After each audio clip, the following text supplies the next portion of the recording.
अंग्रेजी की वो कहावत तो आप जानते ही होंगे, beggars can't be choosers.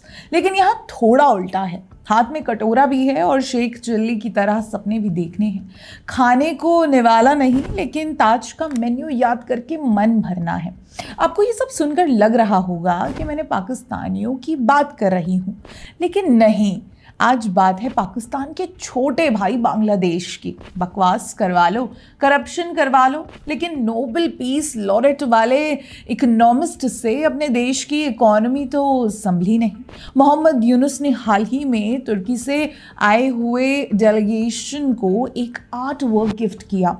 Reports के मुताबिक ये एक किताब है जिसके कवर पर जो नक्शा है उसमें ग्रेटर बांग्लादेश दिखाया गया है। तो अब ये ग्रेटर बांग्लादेश क्या है?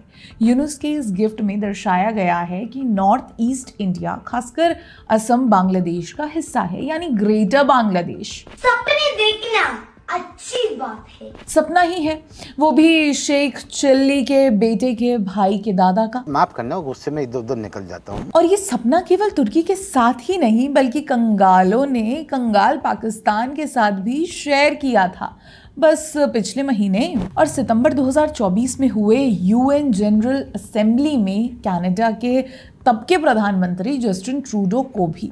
देखो, ट्रूडो तो गया, he kissed a girl and liked it. Pakistan को हम सीरियसली नहीं लेते। मैं आपको सीरियसली लेता नहीं। और आपने सपना देखा तो भी असम का? अरे उनका नाम हिमंत बिस्वा शर्मा है। जितना कटा है उतना बचा लो, वरना वो बचा हुआ भी रहने नहीं देंगे। वो बातों से मानने वाले नहीं हैं, क्योंकि आप तो भूत भी लातों के हैं। चिकन नेक काट देंगे, चिकन नेक चोक कर देंगे, वो कूट देंगे। फिर ना कहना पैम्फलेट ने वार्न नहीं किया था। कहते हैं कि इस किताब में आइडियाज़ हैं, कैसे भारत के सीमावर्ती इलाकों में कट्टरपंथी ताकतों को एक किया जाए। बैटल प्लान्स हैं और पोस्ट विक्ट्री मैनेजमेंट फ्रेमवर्क भी। पहले अपने देश की फैक्ट्रियां चालू करवा लो। चीनी तक प्रोडक्शन नहीं हो पा रही, कटोरा भर भर भारत से चाहिए होती है। अभी 2 महीने पहले चावल मांग रहे थे और अब ग्रेटर बांग्लादेश का नक्शा बना रहे हो। बिना चावल और बिना चाय के लड़ोगे कैसे? और जो अमेरिकियों ने तख्ता पलट करवाया था, वही अब तारिक रहमान को भी वापस लाने की ताकत में है। तो आप तो टाटा बाय बाय हो गए। आपने जो चीन के साथ मिलकर लाल मुनरहाट में एयरबेस रिवाइव करने का प्रयास जारी रखा है, अफवाहों की माने तो भारतीय फोर्सेस ने उसी लाल मुनरहाट पर कब्जा कर लिया है। जी, पिछले कुछ दिनों से बांग्लादेशी सोशल मीडिया पर अफवाहें चल रही हैं कि भारतीय मिलिट्री 52 किलोमीटर अंदर आ चुकी है और साथ ही शेख हसीना 13 नवंबर को बांग्लादेश लौट सकती है। बांग्लादेशी अखबार द डेली स्टार ने इस पर खबर भी छापी थी, पर अब डिलीट कर चुके हैं। वहीं रिपोर्ट्स हैं कि लाल मुनरहाट में अवैध घुसपैठ के चलते भारतीय सेना ने एक छोटा ऑपरेशन चलाया था।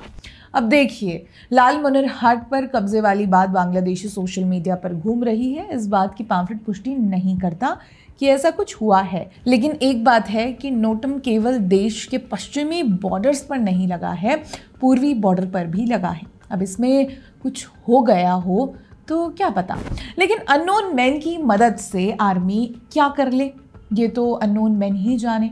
मोहम्मद यूनुस को समझना चाहिए कि भाई, पंगा किससे ले रहे हो, जिसने तुम्हारे देश को बनाने में मदद की। ऐसे तो पाकिस्तान भी कहता है कि जूनागढ़ पाकिस्तान का हिस्सा है। उन्हें पता है हर भारतीय क्या करता है। चल ठीक है, तो अपनी थोड़ी तशरीफ बचाइए। जितना समय बचा है उसमें अल्लाह को याद कर पश्चाताप कर लीजिए, वरना हालात पाकिस्तान की तरह हो जाएंगी। मुंह में नहीं दाने, अम्मा चली भुनाने।